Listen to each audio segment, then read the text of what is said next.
Halo teman-teman, selamat malam semuanya.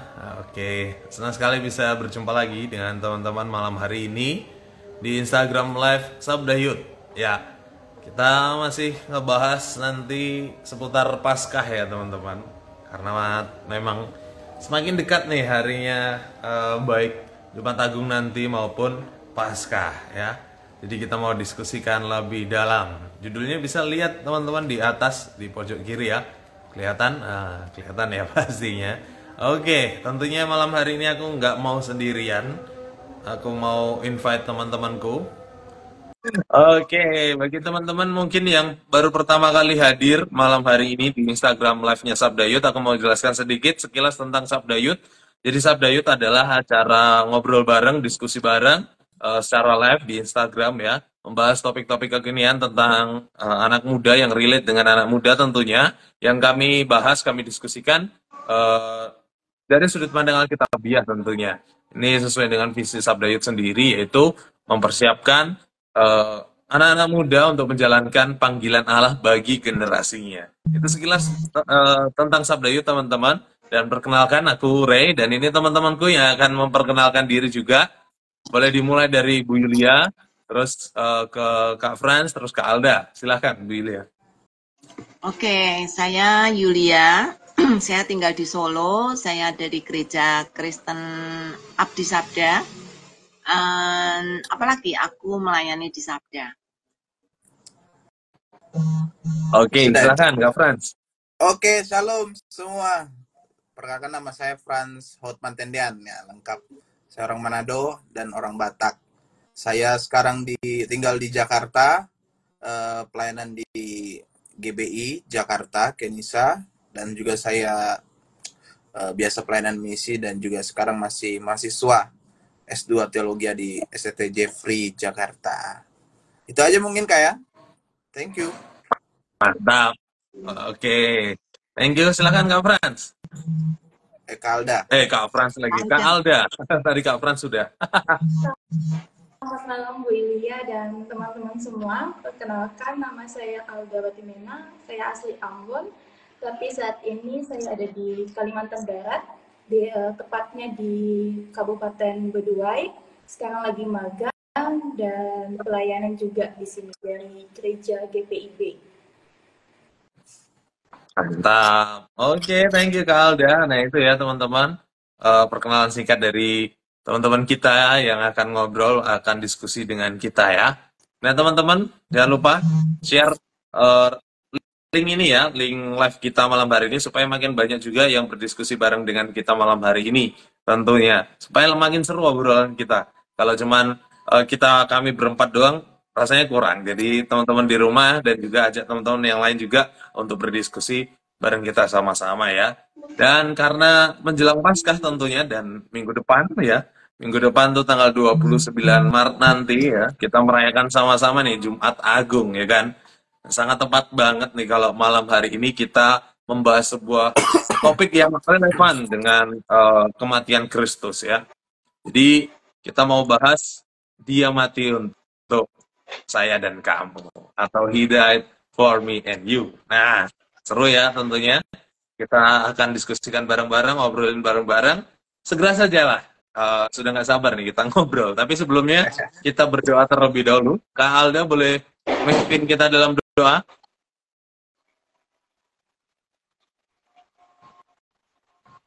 Kak Alda boleh berdoa, Kak? Ini agak dengar Kak suara saya Kak? Ya. Oke. Mari kita sebelum memulai diskusi kali ini, mari kita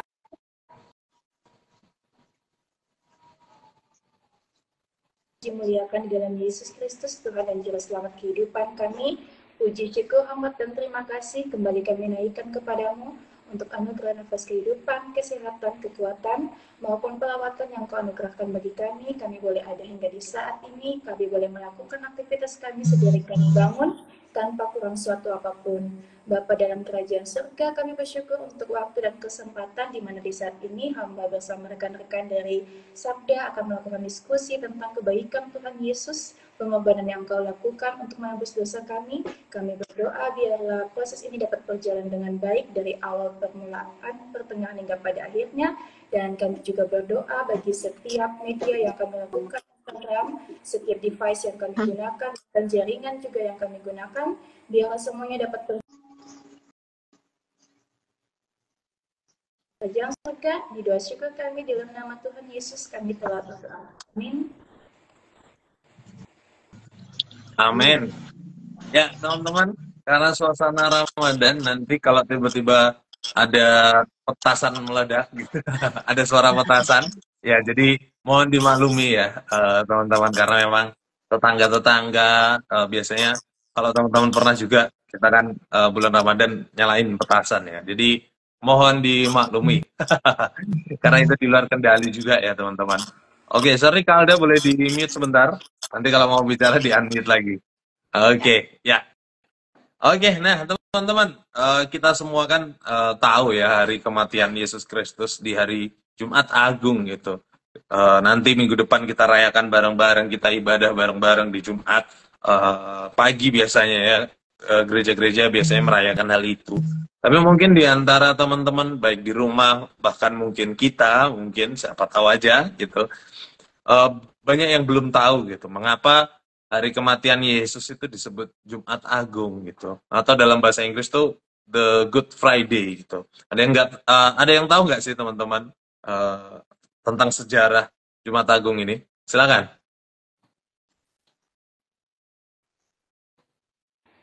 Iya, Kari izin ya. Kalau aku sendiri atau Jumat Agung ini sebagai proses yang luar biasa, kalau aku sendiri lebih merujuk kepada kata agungnya ya, sebuah hal yang luar biasa, hebat, dan mulia, yang dimana kalau kita semua tahu itu merupakan proses atau puncak daripada tujuan Yesus ada di dunia ini, untuk mengorbankan dirinya untuk menebus dosa kita manusia. Jadi Good Friday sendiri saya tidak melihat pada harinya itu Jumat ataupun Kamis dan sebagainya, tetapi pada kata agungnya sendiri, yaitu seperti yang tadi saya katakan merupakan puncak dari pelayanan Yesus ada di dunia ini. Ya, ada suara kamu kecil banget. Terus banyak ngeblur, putus-putus. Aku nggak terlalu denger. Ya. Oke, tadi Fran sudah angkat tangan, sorry. Oke. Nge-freeze dia. Iya, nge-freeze ya, Kak Alda ya. Iya, kalau Jumat Agung memang itu hal yang pada intinya suatu hari yang kita merefleksi akan bagaimana pengorbanan Yesus ya, penderitaan Yesus di kayu salib dengan jalan Via Dolorosa, di mana Jumat Agung itu sebagai hari refleksi. Memang ketika saya lihat sejarah, memang tentunya itu berawal dari orang Katolik ya, yang merayakan akan hari Jumat Agung. Karena memang sejarahnya kekristenan mulai dari Katolik Roma. Tapi tentunya yang menjadi inti adalah bagaimana refleksi kita tentang hari Jumat Agung itu. Hari tentang bagaimana penderitaan Yesus. Tapi hari itu juga tidak bisa diputuskan dengan bagaimana hari Paskah. Artinya berkorelasi dengan hari Paskah. Oke. Itu Kak. Ya. Thank you. Ya, nyambung dari Frans ya. Aku memang setuju dengan Alda menyoroti kata agungnya ya. Aku senang sih dengan kata itu gitu kan. Bukan kayak yang bahasa Inggris ya. Kalau bahasa Inggris itu Good Friday. Kalau ini kalau cuman Jumat yang baik kok kayaknya nggak menyentuh gitu. Tapi kalau itu Jumat Agung itu menyentuh, dan itu memang hari yang untuk kita sebenarnya itu hari yang sangat naas karena melihat Yesus disalib dan mati gitu ya. Tetapi apa yang dilakukan Yesus itu sungguh luar biasa gitu, karena itu Jumat yang naas, tapi pada saat yang sama itu Jumat yang agung karena Yesus yang raja di atas segala raja hari itu mati, dan dia rela mati bukan karena dibunuh, tapi dia menyerahkan dirinya untuk mati, untuk menyelamatkan manusia. Jadi itu keagungannya itu adalah tujuan Yesus mati untuk apa? Untuk kita. Itu satu tindakan yang sangat agung yang menurut aku sesuai dengan nama Jumat Agung. Ya, sepakat tentunya dengan apa yang disampaikan teman-teman, baik ke Alda, ke Franz. Tapi aku mau balik ke sejarahnya gitu. Aku karena sempat baca teman-teman tentang penetapan Jumat Agung. Sebetulnya yang ditetapkan pertama kali itu Paskahnya terlebih dahulu atau hari kebangkitan dari antara orang mati. Tapi itu secara otomatis juga akan mengatur kapan dia matinya gitu atau Yesus matinya. Dan sepakat sekali, memang jauh atau lebih daripada itu, yang paling penting adalah makna kematiannya gitu. Mengapa sih Yesus akhirnya dihukum mati dengan disalibkan? Itu yang jauh lebih penting daripada sebatas sejarahnya kapan ditetapkan. Ya, itu hanya untuk pengetahuan kita aja. Tapi yang paling penting bagaimana sih kita memahami Yesus itu mati di kayu salib dan mengapa Yesus harus mati di kayu salib. Dan bagiku tepat sekali karena namanya aja Jumat Agung, jadi peran kematian Yesus ini sangat penting, bahkan bisa dibilang mungkin sentral. Yang menurutku ya bisa dibilang seperti itu, karena tanpa kematian ya tentu tidak akan ada keselamatan gitu, tidak akan ada penebusan sih menurutku sih. Itu sih teman-teman. Ada yang mau nambahi silakan. Ya, aku melihat satu peristiwa yang sangat luar biasa di di hari Jumat ini. Jadi seluruh sejarah manusia menurut aku tidak ada hari Jumat yang seagung hari ketika Yesus mati. Karena disitulah kita bisa melihat kasih Tuhan yang sangat besar bagi kita. Tuhan yang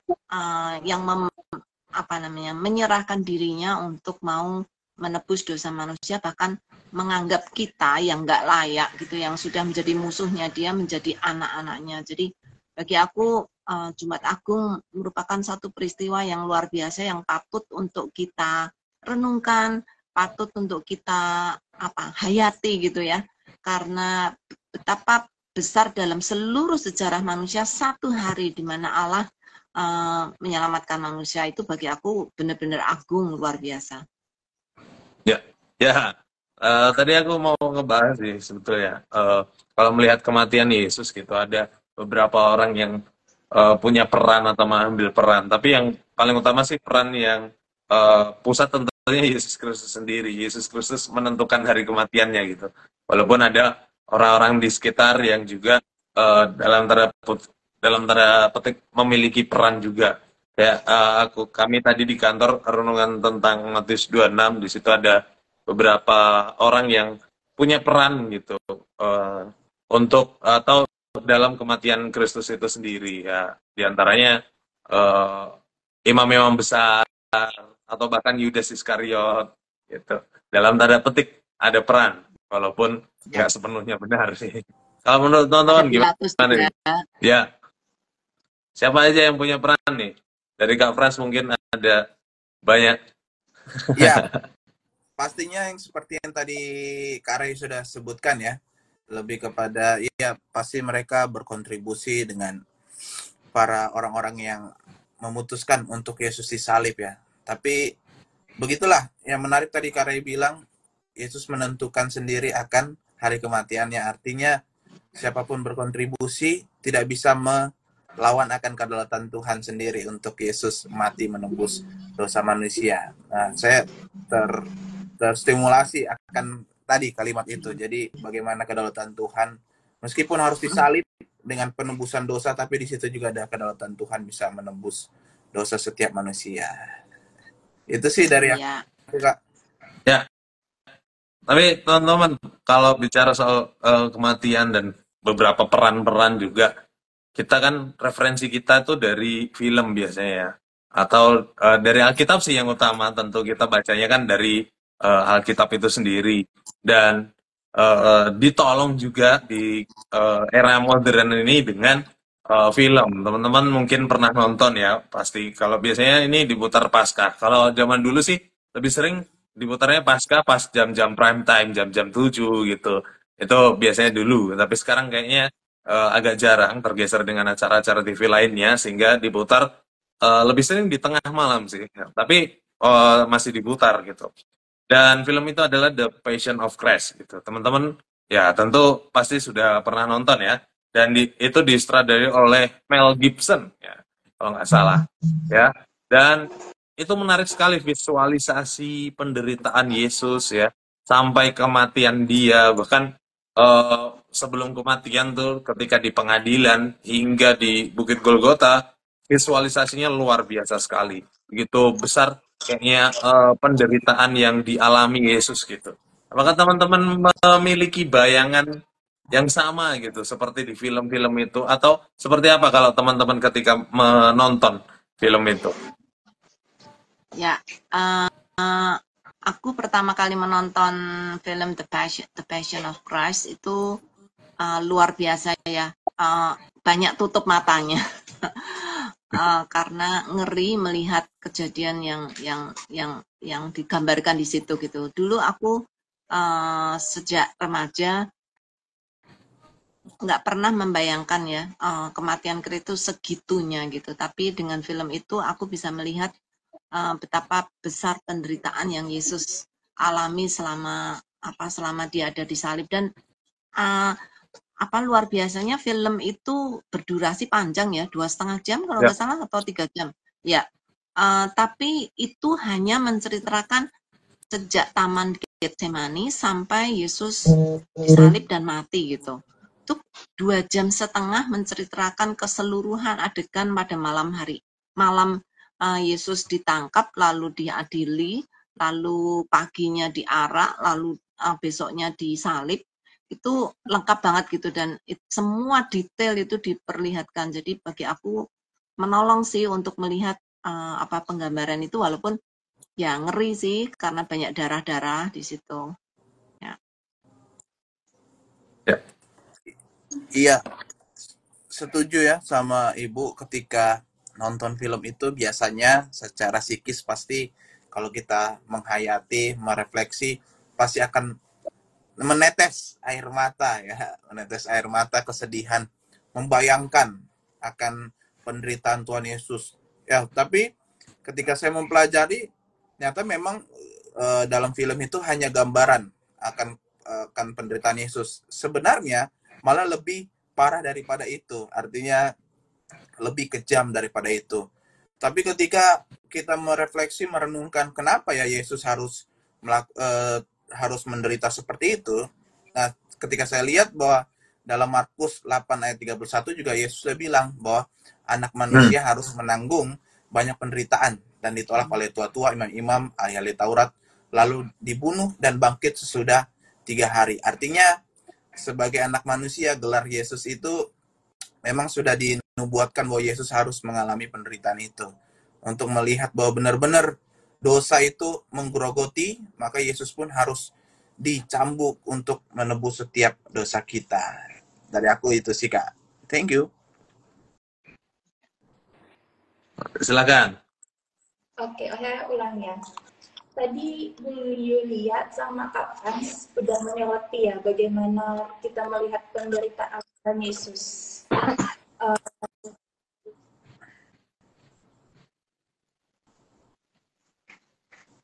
Freeze lagi. Aduh, putus lagi. Iya, suaranya hilang-hilang.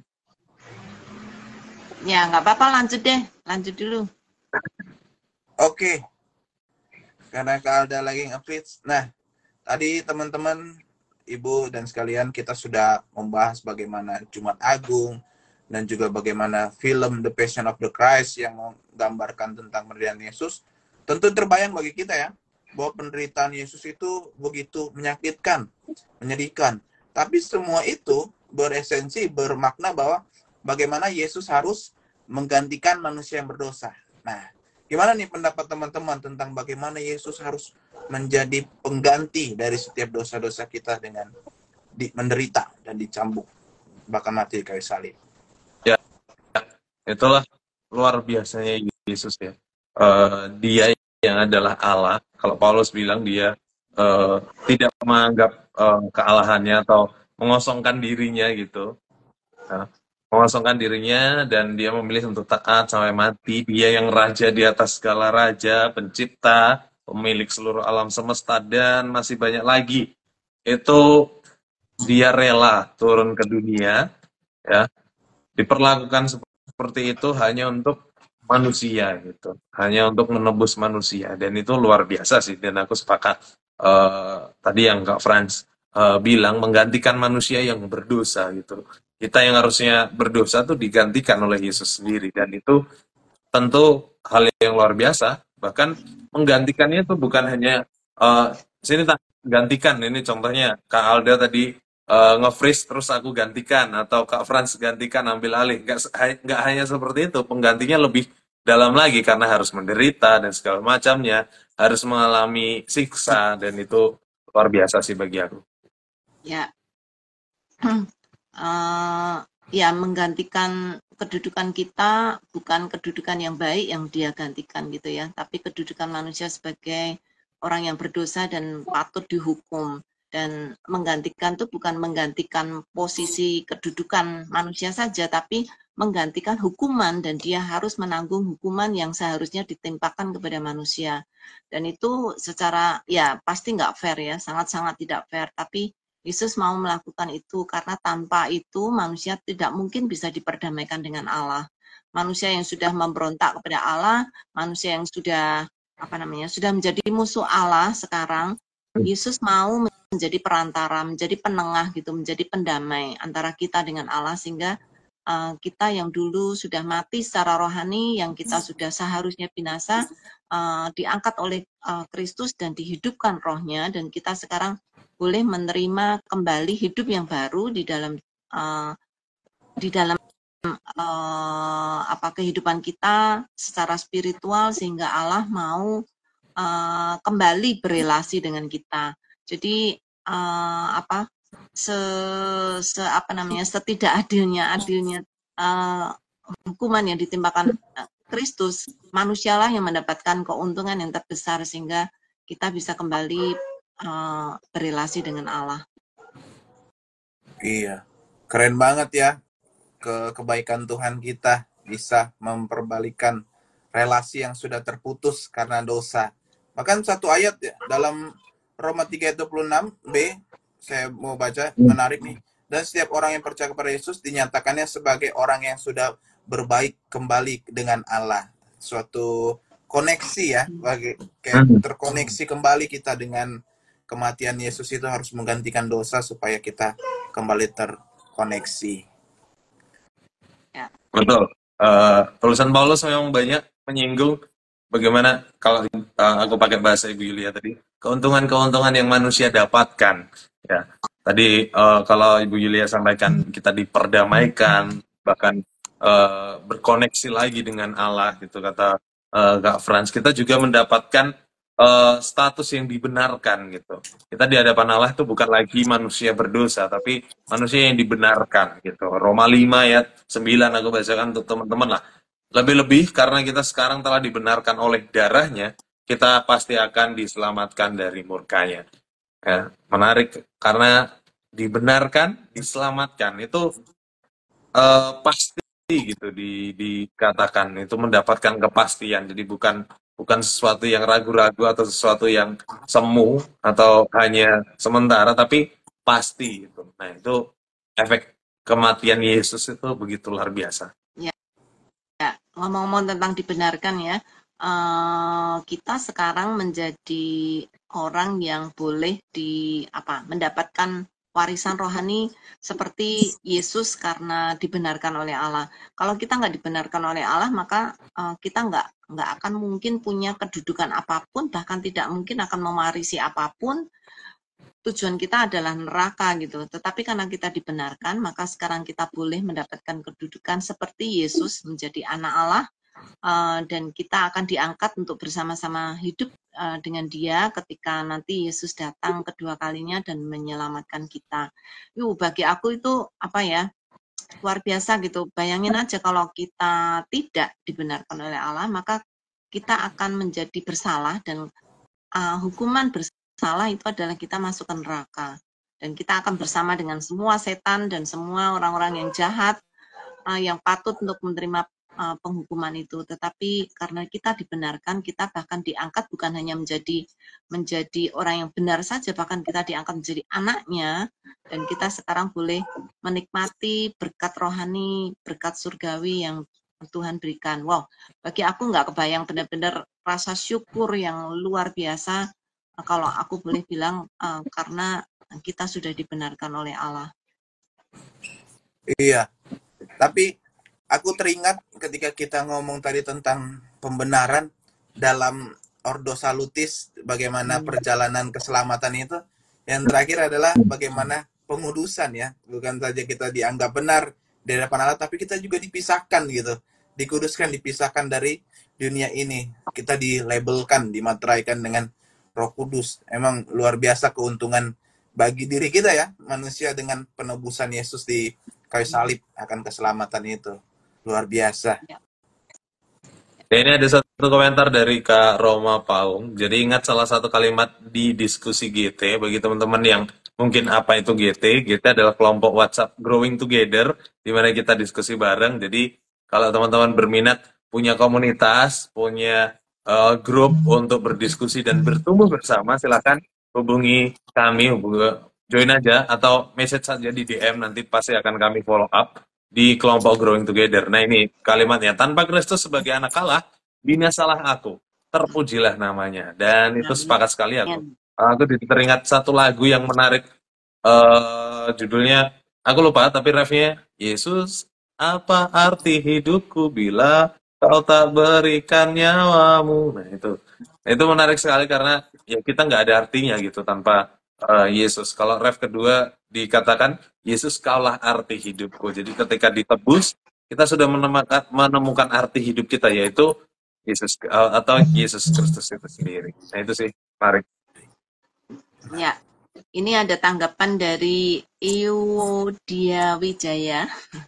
Kak mau nanya, kalau tadi disampaikan Yesus mati untuk umatnya, tapi bagaimana dengan umat manusia yang belum percaya bahwa Yesus adalah juru selamat? Nah ini teman-teman silakan nih, dijawab nih pertanyaan Iwodia.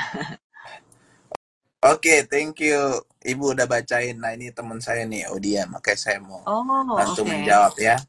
Kalau tadi disampaikan Yesus mati untuk umatnya, tapi bagaimana dengan umat manusia yang belum percaya bahwa Yesus juru selamat? Nah, sebenarnya pada intinya disitulah kalau kita terpantik, tersampai kepada bagaimana dengan orang-orang yang belum menjadi umat itu, maka kita perlu sharekan tentang Injil keselamatan itu supaya orang-orang itu mau percaya dan dia bisa dapat keselamatan. Karena tentunya ketika bukan umat atau di luar Yesus, maka orang itu tidak selamat. Makanya perlu Eudia dan semua kita untuk sharekan Injil kepastian tadi, seperti dari tema kita bahwa Yesus mati untuk kita dan untuk kamu. Artinya kita perlu sharekan supaya orang itu jadi umat manusia yang percaya kepada Yesus. Kalau dari aku sih seperti itu. Ya, setuju banget gitu ya. Kita yang sudah diselamatkan, kita nggak boleh egois gitu ya, menerima keselamatan hanya senang untuk diri sendiri, tetapi kita boleh membagikan itu kepada orang lain, terutama orang-orang yang kita kasihi, orang-orang yang dekat dengan kita, orang-orang yang kita tahu gitu, yang kita kenal, supaya berita tentang tentang keselamatan di dalam Yesus ini boleh dibagikan kepada mereka. Karena ketika kita mengenal Kristus dan kita mendapatkan mendapatkan kepastian, jaminan keselamatan dalam hidup kita itu menjadi hidup yang benar-benar penuh berarti gitu. Kita nggak perlu lagi selalu takut, selalu ragu-ragu, selalu tidak yakin gitu ya. Karena ketika Yesus memberikan keselamatan dan kita percaya, maka itu keselamatan pasti gitu. Jaminan itu pasti, bukan mudah-mudahan selamat.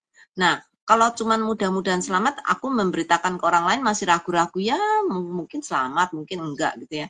Tapi kalau aku yakin bahwa Yesus itu pasti, keselamatan di dalam Yesus itu pasti, ya dan amin, aku nggak akan ragu-ragu gitu untuk memberitakan kepada orang lain. Bener nggak? Betul. Ya, sepakat tentunya dengan Kak Frans dan juga Ibu Yulia. Kalau kita sudah yakin tuh, kita juga yakin memberitakan kabar baik ini. Karena tadi ya, kalau Kak Eudia sendiri katakan, Yesus mati untuk umatnya. Nah, bagaimana supaya orang lain juga jadi umatnya juga gitu, merasakan hal yang sama, melihat kasih Allah yang begitu besar, ya kita beritakan. Gitu ya. Memang ini momen yang pas kita untuk membagikan. Apalagi nanti ketika dia benar-benar bangkit ya, bangkit dari kematian, itu ada pengharapan yang pasti dari Yesus yang Yesus berikan. Ya. Itu sih sedikit tambah. Iya, makanya Kak Roma Paung bilang, Yesus satu-satunya juru selamat, bukan salah satunya juru selamat. Iya. Terima kasih sudah setuju. Memang Yesus hanya satu-satunya juru selamat, bukan salah satu, dan juru selamat yang pasti. Amin. Ya, amin.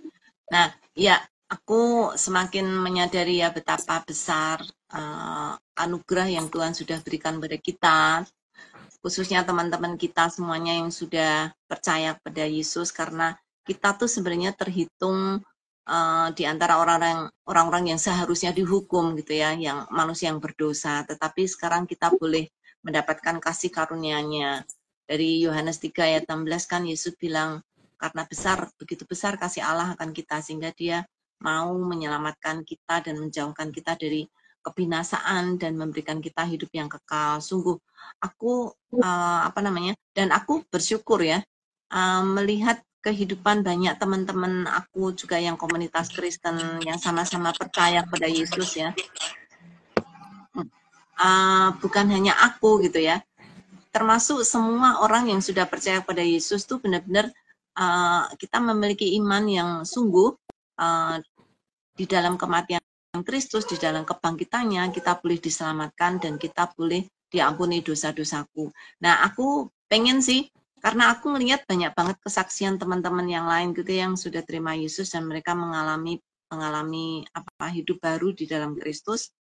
Aku pengen denger nih dari Ray atau dari Franz gitu, dulu gimana terima Yesus gitu, gimana pertama Tuhan mencari kita gitu. Aku ya pengen cerita sih nanti bagaimana Tuhan mencari kita dan menemukan kita dan akhirnya kita boleh percaya kepadanya dan kita boleh diselamatkan. Itu kisah yang nggak akan mungkin kita bisa lupakan dan kita akan terus sharingkan kepada banyak orang supaya mereka pun melihat kuasa Tuhan melalui kesaksian kita gitu ya. Gimana Franz? Iya. Dulu gimana kamu terima Yesus? Ibu. Wah, kalau cerita tentang bagaimana perjalanan iman ya. Kalau saya memang dari kecil ini keluarga pendeta ya. Oh. Ya, papa saya pendeta, mama saya seorang guru, juga biasa sekolah minggu, dan pokoknya didikan Alkitabiah sudah jadi makanan sehari-hari. Tapi teman-teman, seperti teman-teman saya mungkin yang ada di live ini tahu siapa saya dulu,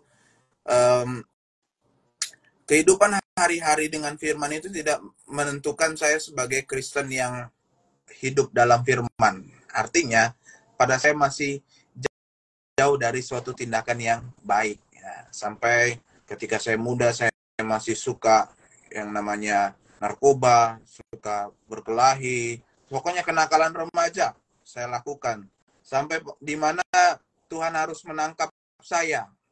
Tuhan harus menangkap saya harus masuk dalam lembah kekelaman, lembah rumah Tuhan, memproses saya sehingga saya harus ditempa di situ untuk menyadari bahwa semua karena anugerah ya. Sampai singkat cerita, Tuhan selamatkan saya dan saya harus ke kampus.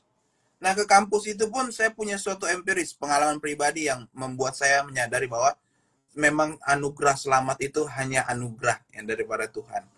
Bayangkan ibu dan kakak, ketika saya mau pergi ke kampus, saya pada saat itu dalam hari-hari itu saya masih tetap dalam dunia pergaulan bebas saya. Tapi ketika hari itu, pagi itu saya harus pergi, dan saya memutuskan untuk pergi, dan saya mendapatkan informasi ketika saya sudah sampai di kampus saya di Batu Malang, siang itu tongkrongan saya itu, tempat saya biasa berkumpul itu digerebek sama BNN.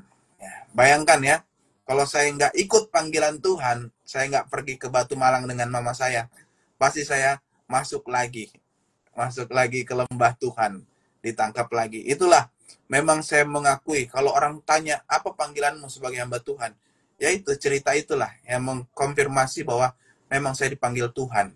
Itu hanya anugerah, ya kan?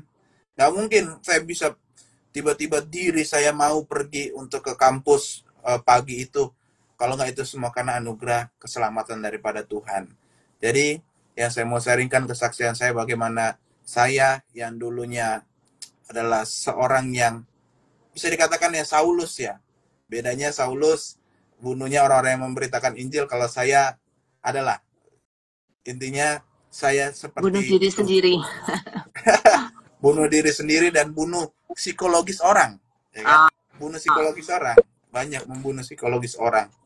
Nah, tapi itulah anugerah keselamatan yang Tuhan ubahkan saya sehingga saya bisa melayani sampai hari ini. Itu semua saya percaya dengan Yohanes 3:16 itu, karena besar kasih Allah. Kalau tanpa kasih Allah, nggak mungkin seorang Frans bisa diubahkan menjadi seorang hamba Tuhan. Itu sih yang mau saya saksikan. Puji Tuhan. Nice. Nih Kak Alda udah gabung. Silakan bersuara Kak. Kami merindukan suaramu. Maaf ya, kedengaran jelas Kak? Ya, Dengar. lanjut. Cuman ya mungkin nanti putus-putus. Iya Bu. Beda sama ada sama dengan pengalaman Kak Frans. Kalau Kak Frans mungkin bisa lah ini ya memiliki pergaulan yang bebas, tetapi kalau saya tuh enggak, saya agak di rumah terus gitu. Tetapi panggilan itu pun sudah saya rasakan dari kecil. Saya miliki pengalaman yang besar bersama dengan Tuhan Yesus. Itu saya ingat 5 tahun 2 hari. Pertama 5 tahun dulu, itu pas 5 tahun, saya tuh udah bilang, oh cita-cita saya ini mau jadi dokter lah, biasa anak-anak kan. Tapi 2 hari kemudian, itu saya nonton sebuah tayangan di Indosiar. Sorry ya, bilang nama siarannya. Di situ kan biasa kalau pagi tuh ada namanya acara apa gitu, sentuhan rohani. Ketika saya nonton itu di usia gitu, tiba-tiba hati saya kayak merindukan sekali untuk melakukan pelayanan bersama dengan Tuhan. Dan sering berkembangnya waktu, kalau misalnya saya membelok atau berubah dari panggilan tersebut, pasti ada hal-hal yang nggak enak yang terjadi. Tetapi ketika saya kembali, seketika itu juga hal yang tidak baik tersebut berubah menjadi baik, seperti teratasi. Padahal lagi seru-serunya ceritanya, saya yang berputus suaranya. Semoga kembali lagi ntar. Ya, oke. Mungkin aku sharing ya teman-teman, sembari menunggu Kak Alda. Atau Kak Alda sudah gabung? Belum ya? Masih muter. Iya, masih nge-freeze. Oke. Jadi mirip sih kayak Frans perjalanannya, dalam artian aku dibesarkan dari bisa 100% hidup dalam teladan dan apa yang Tuhan mau, tetapi ketika saya berseru kepada Tuhan, walaupun mungkin jawabannya tetapi apa yang Tuhan berikan itu lebih besar daripada apa yang saya inginkan. Sampai satunya, kamu di rumah, biasa di rumah di pastori ini. Cita-cita jadi dokter. Iya. Terus lihat Indosiar, terus pengen pelayanan.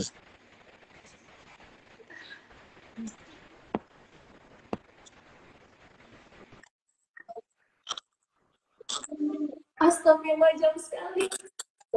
Oh iya. Membelok, rasanya kayak ada hal-hal yang tidak menyenangkan terjadi dalam hidup. Tetapi ketika sadar akan hal yang sebelumnya terjadi, panggilan Tuhan tersebut, yang rasa-rasanya apa yang tadi tidak enak tuh menjadi enak. Salah satunya ya Kak, ini contohnya saya masuk ke jemaat ini, ketika mau masuk tuh kan kita, ini kan daerahnya agak kurang terkenal ya, agak kurang diketahui. Cari di YouTube nggak ada, Google nggak ada, tetapi bisa dapat bayangannya bahwa kalau saya tinggal di pastori ini, itu berarti saya tinggal di rumah panggung Kak. Dan saya punya fobia terhadap ayam. Karena ingin melakukan pelayanan kepada Tuhan, saya sudah menyiapkan hati dan mental saya itu untuk kalau tinggal di rumah panggung berarti di bawahnya itu kan ada suara ayam. Tapi Tuhan Yesus itu luar biasa sekali. Apa yang tidak pernah terlihat oleh mata, tidak pernah terdengar telinga, dan tidak pernah muncul dalam hati, itu yang disiapkan oleh Tuhan. Apa yang saya pikirkan saya tinggal di rumah panggung, enggak sama sekali.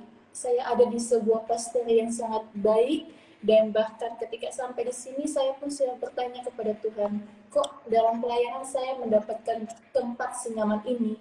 Bukan hal ini yang ingin saya dapatkan, karena yang harus saya dapatkan, yang saya imajinasi, ekspektasikan tuh bukan seperti ini. Tapi sekali lagi, memang apa yang Tuhan Yesus siapkan bagi setiap orang yang percaya kepadanya itu memang luar biasa.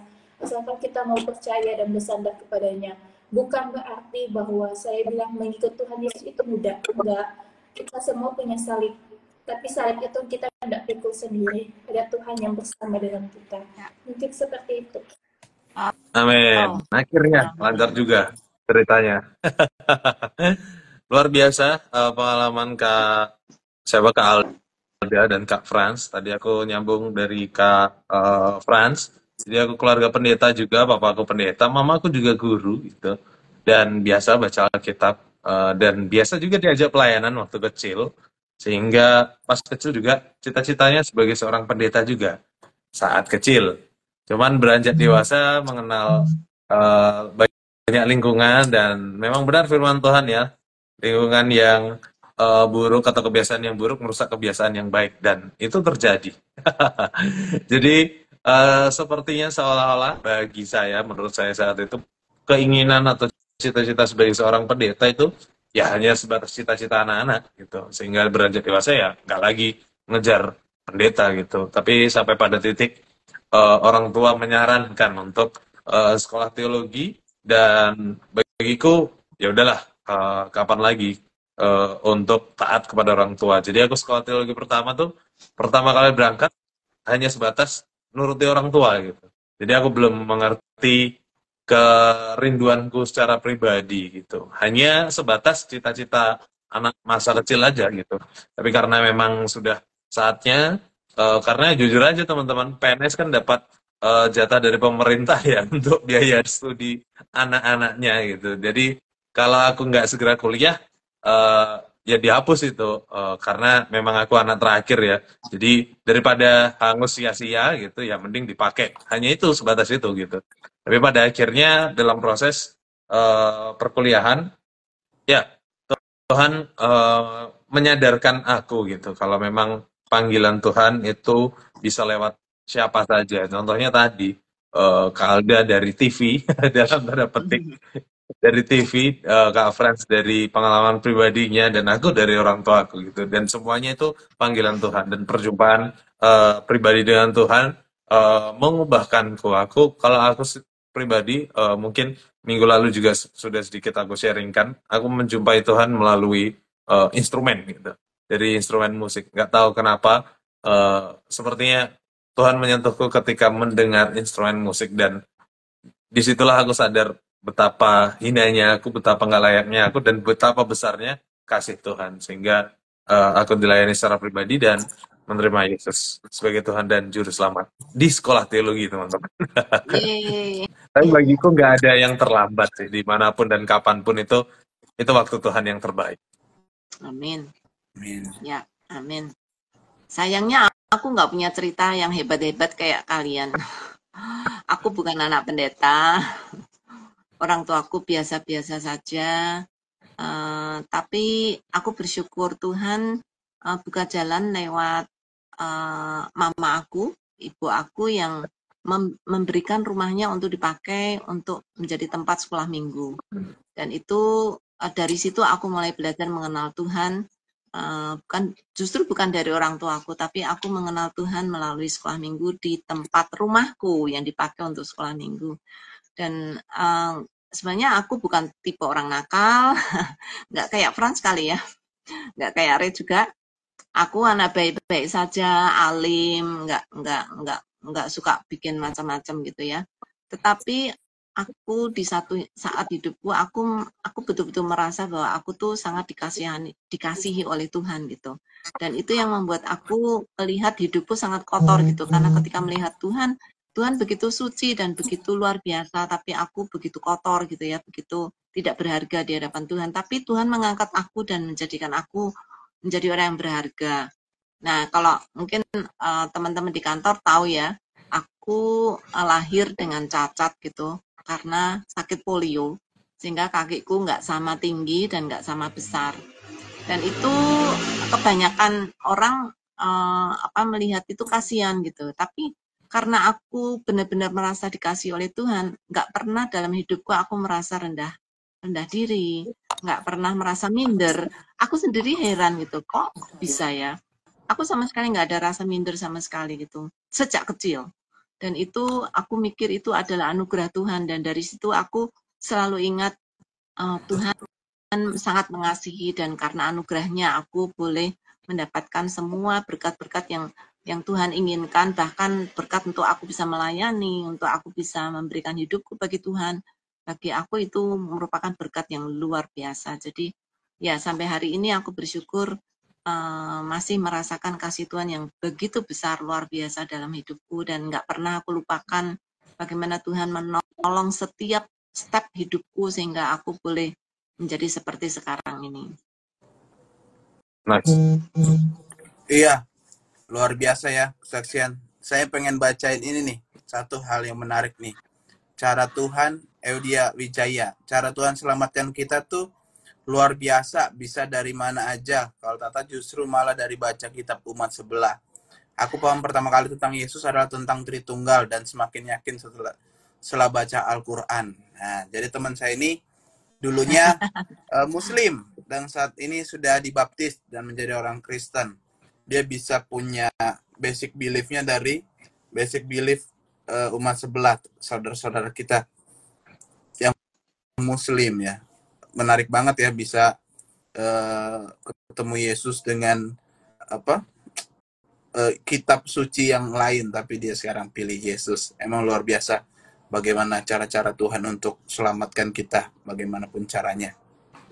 Luar biasa. Ya, betul. Cara Tuhan tuh luar biasa dan unik begitu. Karena bagiku beda, bagi Kak Pras beda, bagi Bu Yulia juga punya pengalaman yang beda, Kak Alda tadi berbeda. Itu unik dan sangat personal.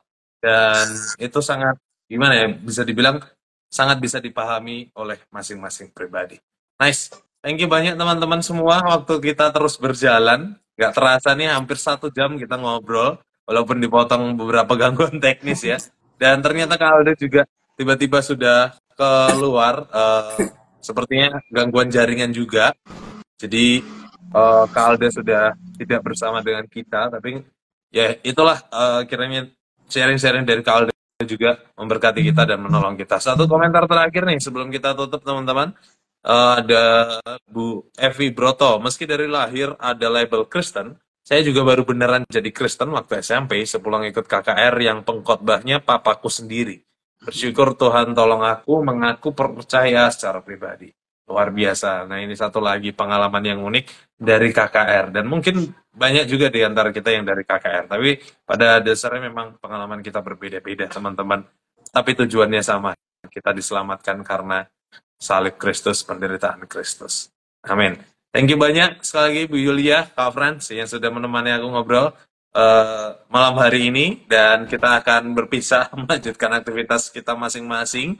Kita ketemu lagi minggu depan di hari yang sama, di jam yang sama dengan topik dan tema yang baru tentunya. Tapi sebelum kita berpisah, silakan dari teman-teman berikan closing statement-nya terlebih dahulu dari Kak Frans, terus aku nanti Bu Yulia terakhir. Silakan. Oke, thank you.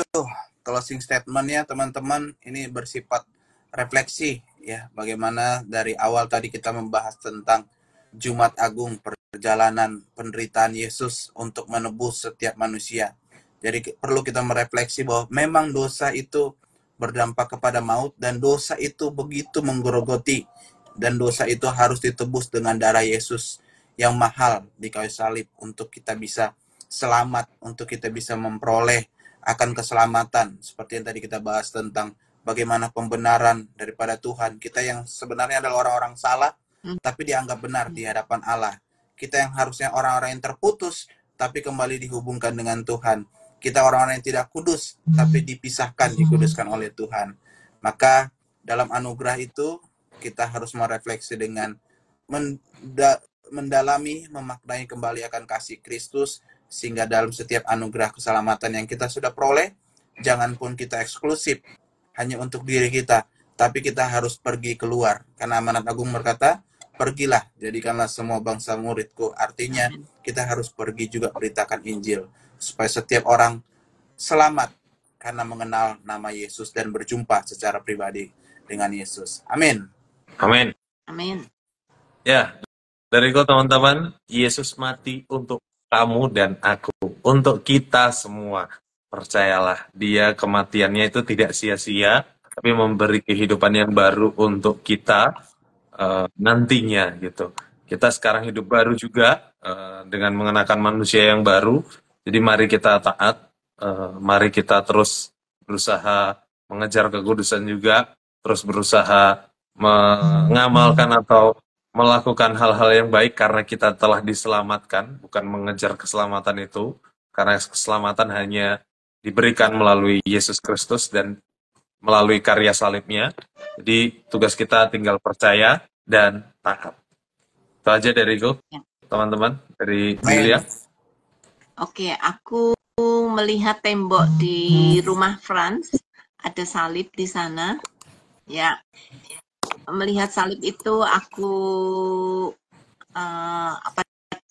diteguhkan lagi ya, bahwa He died for me. Dia sudah mati bagi aku. Dan bagi saudara yang di rumah yang mungkin belum percaya kepada Yesus, Kristus juga died for you.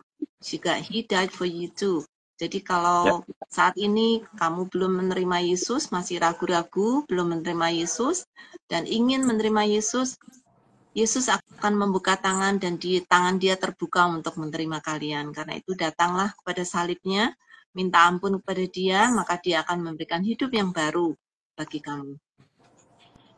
Amin. Thank you banyak Amin. sekali lagi Julia dan Kak Frans. Thank you teman-teman di rumah yang sudah memberikan tanggapan, pertanyaan, dan ikut berdiskusi dengan kita malam hari ini, meramaikan obrolan kita. Thank you banyak. Sekali lagi kita akan berjumpa lagi di minggu depan dengan topik Easter Around the World. Kita akan melihat bagaimana Paskah di seluruh dunia gitu. Kita mau keliling dunia nih. Kita mau melihat Paskah di situ. Terima kasih juga Kak Alda ya, yang sudah berkontribusi juga melalui sharingnya, ceritanya, walaupun belum bisa bersama kita dengan kita di penutup ini, tapi Kak Alda juga masih nonton, puji Tuhan ya. Ya, thank you Kak Alda. Mungkin next time kita bisa ulangi lagi jika memang sinyal sudah stabil, karena memang Instagram Live membutuhkan cukup jaringan yang kuat gitu. Ya, bagian dari resiko ketika kita memilih Instagram ya. Thank you banyak. Komentar terakhir dari Kak Roma, puji Tuhan. Terima kasih teman-teman. Sama-sama Kak Roma. Sampai jumpa minggu depan. Oke teman-teman semua, jangan lupa hadir lagi minggu depan di hari yang sama, di jam yang sama, di akun Instagram yang sama, @sabdaresources. Follow untuk tidak ketinggalan notifikasi dari kami, apalagi ketika live. Thank you teman-teman. Kita tutup diskusi kita dengan doa. Kak Frans boleh berdoa. Oke, mari kita berdoa.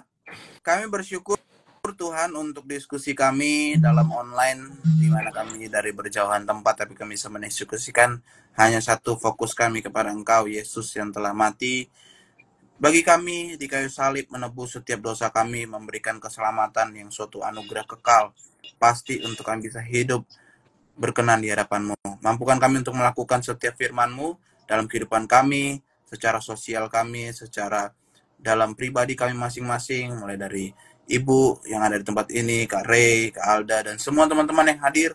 Tuhanlah yang memberkati dalam setiap pergumulan, Tuhan campur tangan, dan semuanya kemuliaan Tuhan selalu terpancar di dunia ini. Dan mampukan kami untuk selalu mengabarkan kasih Kristus dan Injil-Mu dimanapun kami berada, dengan sikap kami, dengan pola hidup kami, sehingga nama Tuhan dipermuliakan dengan cara hidup kami. Di dalam nama Yesus kami berdoa bersyukur. Amin. Amin. Amin. Thank you. Amin. Amin. Thank you Ibu. And see you next Ini ya. week. Ya, Thank bye-bye. you. Ya, Thank you Mas Re. Thank you nih thank Kak you. Uki. Salam I forgot.